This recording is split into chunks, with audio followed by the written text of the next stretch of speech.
Welcome back here, guys. Certainly a lot to get to tonight in my free agency rumors and analysis video, a daily video I do right here on my YouTube channel. And, with the franchise tag ending today, what I mean by that, today was the last day for teams to slap the franchise tag on one of their players if they so chose. I'll get to the guys who were tagged, some surprises of guys who were not tagged, and so on. But let's get to two marquee guys that actually signed extensions today, and one of them was Brent Grimes.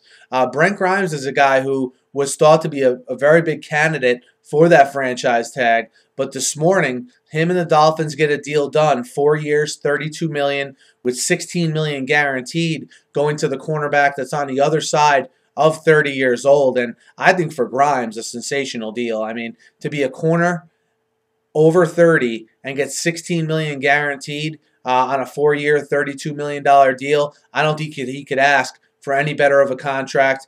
These two sides talked about the fact they didn't want to be at the point where they had to franchise Grimes, and they don't get to that point. And Dolphins get their man before he hits free agency in the open market.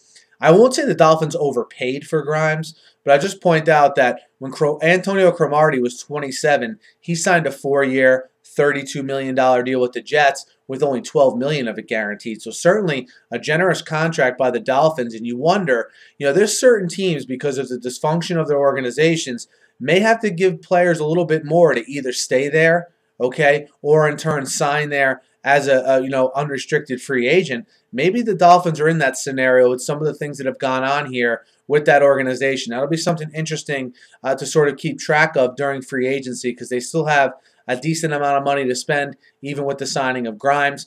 And another veteran free agent, a very valuable one to his team, Anquan Boldin, re-signs today with the 49ers, 2 years, $12 million, $5.5 million of that guaranteed. And for a receiver in his 30s that's still very productive, I think this is a very good contract here for both sides. I think it gives the 49ers flexibility to pick up free agents at other areas of need to go forth here. It doesn't hamstring them if they do want to give Colin Kaepernick that extension that they seem to be working towards. And never mind for the development of Kaepernick, to have a guy in Anquan Boldin for presumably, another 2 seasons. A good deal on all sides with Boldin. Now let's get into these franchise tags here, guys. There were only 4 players at which the true franchise tag was placed on them. And that's Brian Orakpo, Nick Folk, Greg Hardy, and Jimmy Graham. All 4 of those guys franchise tagged. Obviously, I've been through the Jimmy Graham saga here a bunch on this channel, but expect him to be the one, all right, to not show up to any team activities, all right, until he either gets franchised as a receiver and wins that grievance and or gets a long-term deal. Obviously, none of these guys are, ecstatic, okay, about getting the franchise tag, but they get the exclusive franchise tag, and 2 guys actually got the seldom-used transition tag, and that's center Alex Mack of the Browns and also the linebacker from the Steelers, Jason Worlds. And, for Mack, he gets a $10 million franchise tag as a center, an extremely high number for a center. Now, with the transition tag, another team can sign either Worlds or Mack to an offer sheet, okay? And then the Browns and the Steelers would have the opportunity to match that offer sheet. But I don't see anyone, giving Alex Mack, let's say $10 million a year on a long-term deal. I don't see that, so he should be safe. We'll see how the situation plays out with Worlds, because that's more of a situation where, someone could match that franchise tender and force the Steelers into making a decision. And we'll see how that plays out. Guys who weren't tagged, big-name guys who were not tagged, we'll start with Jairus Byrd. I hit on this yesterday. I just think it's a case where Jairus Byrd wanted to hit free agency, and he will. And so will the other top safety in this free agent class, in TJ Ward.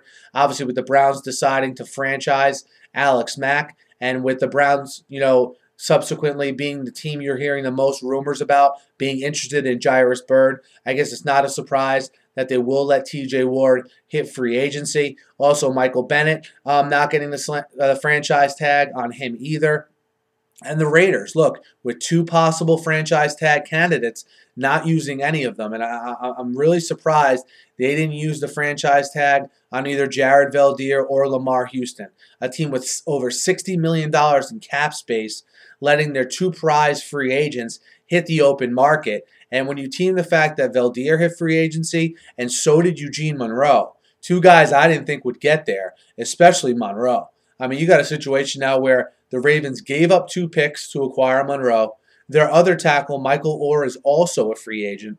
It's leaving the Ravens in a very vulnerable situation, especially since Eugene Monroe said he's going to the highest bidder. He's been on record of saying that already. So with Brandon Albert, Jared Veldheer, and certainly Eugene Monroe, expect a pretty aggressive market for these left tackles that don't become available all that often, and they will here in earnest in free agency in 2014. Guys, that catches you up on a lot of the things that went down today. Let me know, what you feel about some of these guys that were tagged, some of these guys that signed extensions, and also some of the guys who didn't get tagged. I mean, you have some guys at premier positions, top free agents in Bird, Monroe, Ward, Veldheer, and Houston that will hit the open market. And I thought for a while it was going to be a soft market in free agency, but now it's really developing, and I'll be here to take you through it all next week. I'll be doing more individual videos on each signing, so be sure to subscribe to check those out. Let me know what you think. Thanks as always for listening. Have a great night.